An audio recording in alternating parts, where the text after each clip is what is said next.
People who work for peace and justice are often confronted by a curious paradox regarding tolerance of the intolerant.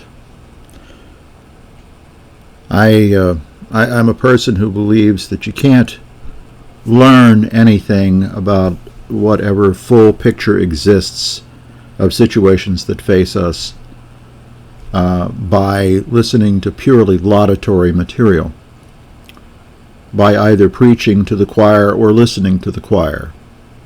You don't learn anything that way. You learn by reading, listening, and trying to figure out where the other person is coming from, where the other side, ideologically speaking, philosophically, ethically speaking, is coming from. I am very sad to report that there are some people who just will not be reached. There is no reasoning with them. There is no presenting them with evidence. There is no point in having a calm discussion with them, or for that matter, a loud and angry discussion with them. They are married to their philosophy, they are married to their ideology, but most importantly, they are married to their ignorance and their hatred and their bigotry. And therefore, I have concluded, as hard as it is for a tolerant person, that tolerance of intolerance equals intolerance. Whereas paradoxically, intolerance of intolerance equals tolerance. When we look at ourselves in the mirror and we try to come to terms with the great problems of our time, when we try to promote social justice, to spread peace and justice through love, in ever-widening circles of affection, changing the world one heart at a time, we must be humble and modest enough to recognize our limitations. We neither have the right nor the ability to alter the thinking of another person. We might be able to influence that person. We might be able, in most instances, to present information to make a case. And there are many occasions when we might learn from somebody who has a different point of view. We may not agree with everything somebody says, but we may come to an understanding and even an acceptance of some of the points that we had previously not considered. But there is a line that you cannot cross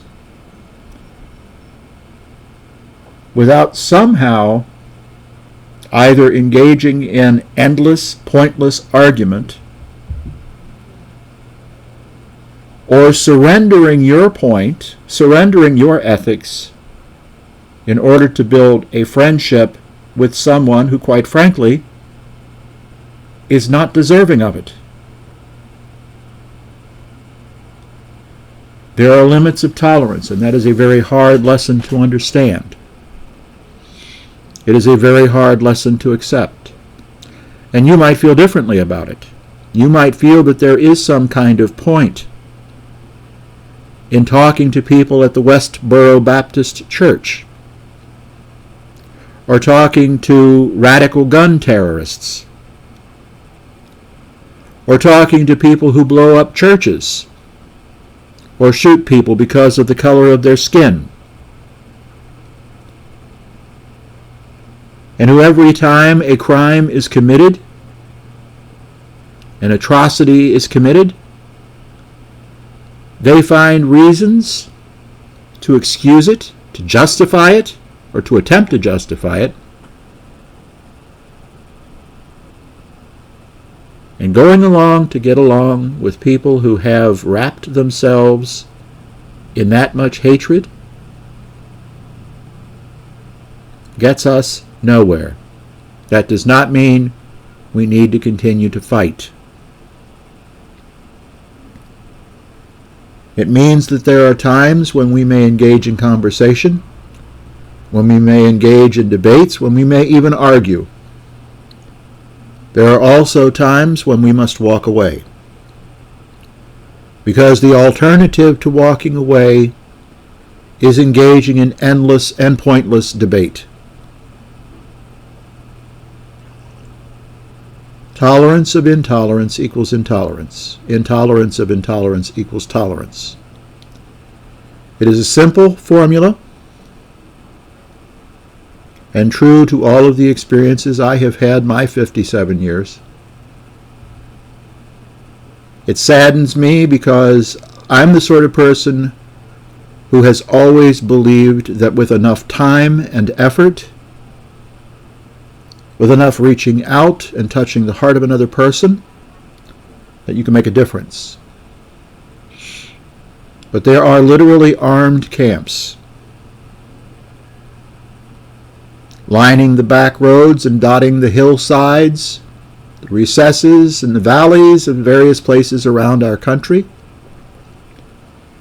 And those people who would choose prejudice over profit, who would choose harming someone else over the common welfare, do not care about what is right. They only care about what they view to be beneficial to themselves and to whatever ideology or philosophy or religion they represent. We have some idea of who they are. The Southern Poverty Law Center and other such organizations regularly track their movement.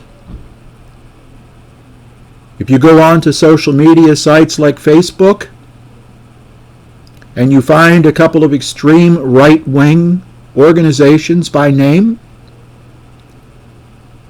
the National Rifle Association being one, Gun Owners of America being another, Breitbart being another, Fox News being another, I could go down the list.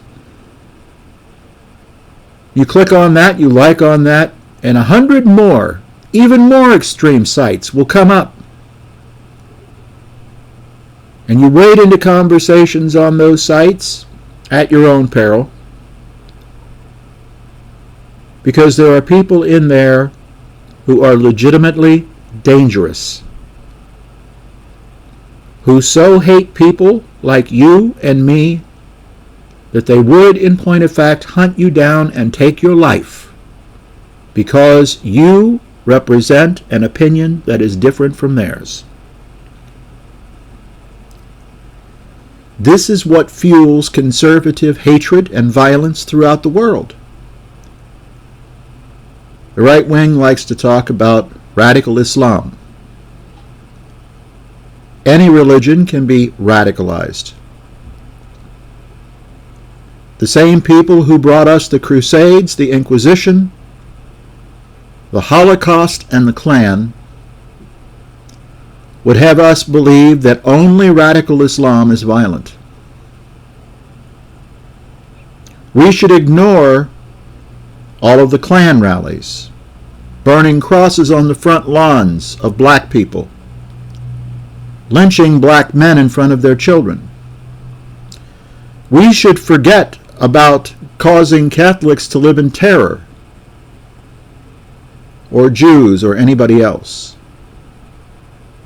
And when you point out that these are Christian men, they're like, well, these are not really Christian men, because really Christian men wouldn't do this. Of course really Christian men do this, because any ideology can be twisted, any religion can be perverted, any philosophy can be distorted, and people who see some sort of benefit for themselves will exploit the gullibility and ignorance and prejudice of susceptible people.